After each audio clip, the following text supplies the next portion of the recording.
Olá, professor e todos que estiverem assistindo. O tema do nosso trabalho é o caminho crítico do projeto. E o nosso grupo é composto pelos seguintes integrantes: Luane Barbosa Lopes, Matheus Vitor da Silva Laura, Pedro Cerqueira Moreira, Vinícius Souza Araújo, que sou eu, e Victor Toledo Alves de Souza. Bom, basicamente, o caminho crítico de um projeto nada mais é do que um caminho num diagrama de rede de um determinado projeto que determina sua duração total. Uma outra definição também muito utilizada é dizer que é um caminho que não se possui folga. Qualquer uma dessas definições remetem exatamente à mesma coisa. Bom, para se ter um melhor entendimento, irei explicar um pouco melhor. Em um projeto, a maior parte das atividades possui relação de dependência uma com as outras. Isto é, quando a atividade A for concluída, a atividade B se inicia e, posteriormente, a atividade C e por aí vai. Acontece que em muitos projetos, vários são os caminhos possíveis, sendo sequências de atividades, não importa, até que o projeto seja executado em sua totalidade. E o caminho crítico é aquele dito mais longo, ou seja, aquele cuja duração das atividades somadas equivalem ao prazo total do projeto. Dessa forma, se alguma atividade do caminho crítico sofrer algum atraso, o projeto inteiro sofrerá consequências. Mas, caso uma atividade de um caminho não crítico atrasar, não há problema, pois entre ela há uma folga que pode absorver esse atraso. Como eu havia dito anteriormente, para se obter o caminho crítico, é preciso somar as durações de todas as atividades. Então, as folgas correspondem a períodos, normalmente em dias, que as atividades de um caminho não crítico têm, possibilitando de atrasar sem que o cronograma seja afetado. É bom ressaltar que apenas as atividades que não participam do caminho crítico possuem folga. Bom, vamos lá. Um exemplo para melhor compreensão. Imagine dois caminhos paralelos de um projeto, sendo que os dois precisam ser executados para que o projeto seja concluído. O caminho A, após o gestor analisar ele, percebeu que em 20 dias é o total da duração dele que se necessita para que ele seja concluído. E depois ele repete esse procedimento com o caminho B e descobre que será necessários 15 dias para a conclusão desse caminho, ok? Agora vamos fazer as seguintes perguntas.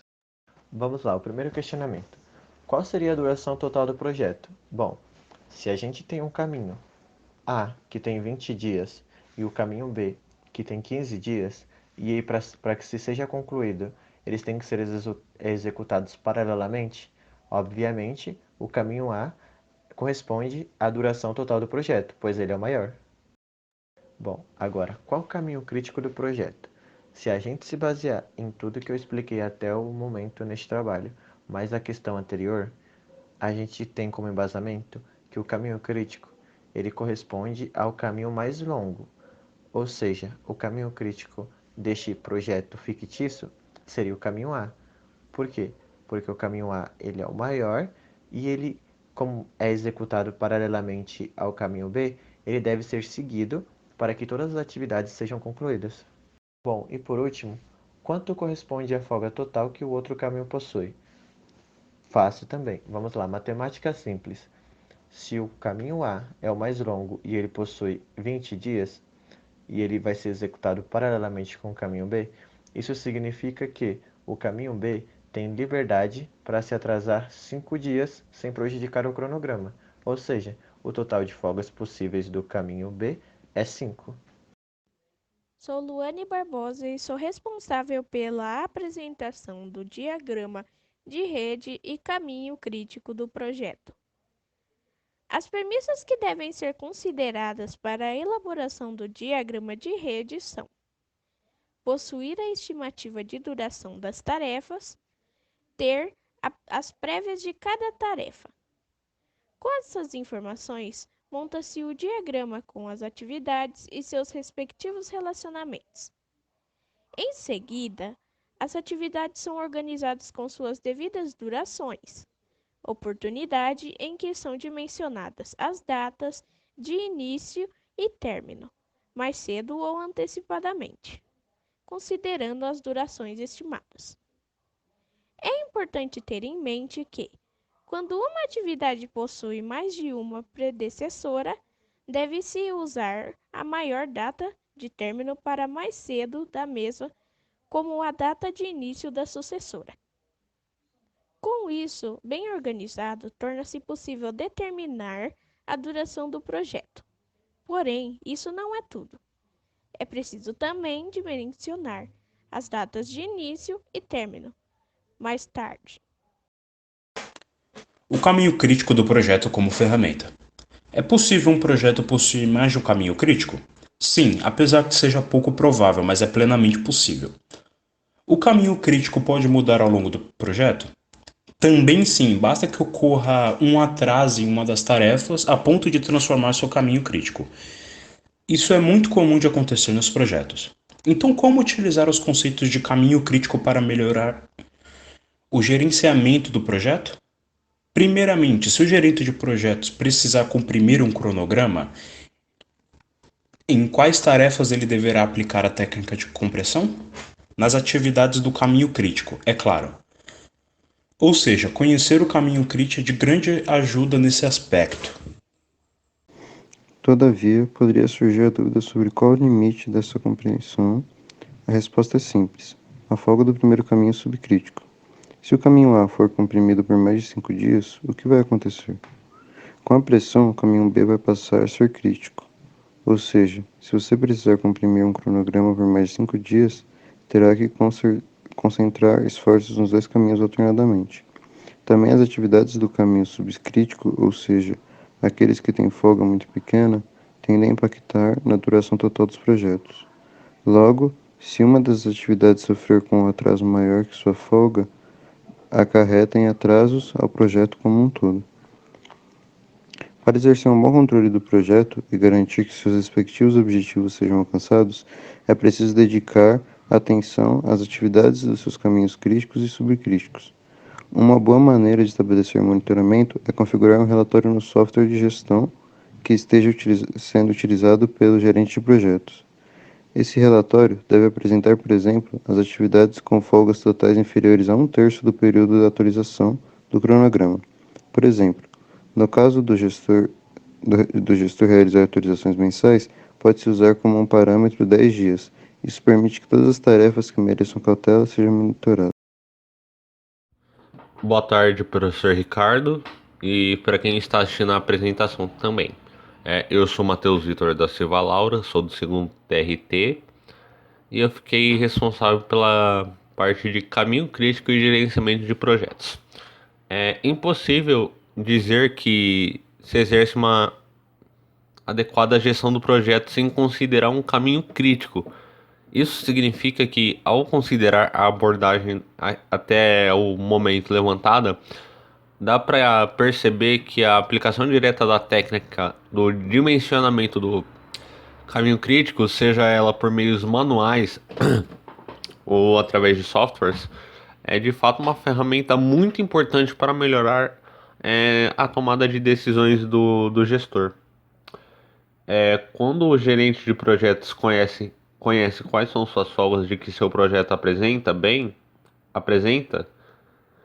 como as demandas que não podem sofrer nenhum tipo de obstrução, nenhum tipo de impedimento, sob o prejuízo de comprometer todo o projeto de estratégias, são concebidas promovendo a eficiência da execução. E é importante ter consciência que, para que se identifique as folgas com potencial de conversão e melhoria do cronograma, é preciso ter o caminho crítico do projeto muito bem definido. E a prioridade sempre será o caminho crítico, não importando as folgas que estão ali presentes. Desde o começo, os esforços para o planejamento do projeto deve se concentrar na determinação de uma sequência que assegure que o maior caminho do projeto não tenha nenhum tipo de obstrução. E sabendo que o planejamento é dinâmico, ele não é estático, monótono, ele é passível de alterações no decorrer do tempo. E as interferências podem acontecer por meio do cliente, do patrocinador, de um membro da equipe. Uma atividade antes considerada totalmente fora da zona de perigo pode ser considerada totalmente dentro da zona de perigo. E isso são coisas passíveis de alteração. É uma atividade que dispõe de 5 dias de folga. Dado algum sério problema ou simples descuido, pode atrasar mais do que o esperado e colocar todo o prazo a perder. Ou seja, pode entregar, mas não vai entregar no prazo antes definido. E perceba-se que dessa maneira qualquer tarefa pode passar a fazer parte do caminho crítico a qualquer momento, porque é totalmente recomendável que também as datas de início e término das tarefas consideradas não críticas sejam monitoradas bem de perto. A pessoa tem que ficar atenta a elas. Afinal, ao se comprometer toda a folga de um grupo de atividades não críticas, dá luz a um novo caminho crítico dentro do projeto. Se isso não de fato acontecer, a missão de gerenciar o projeto como um todo se transforma em um desafio muito mais difícil do que ele já é. E por esses e outros motivos, que o planejamento não pode ser apenas considerado como um esforço que se faz somente no início do projeto. Ou seja, esse esforço de planejamento tem que se manter durante todo o projeto, do começo ao meio até o fim. Mas foi como eu falei, durante o decorrer do projeto, o esforço de planejamento tem que se manter do começo ao fim. Agradeço a atenção de todos, muito obrigado por ter assistido até aqui e até a próxima.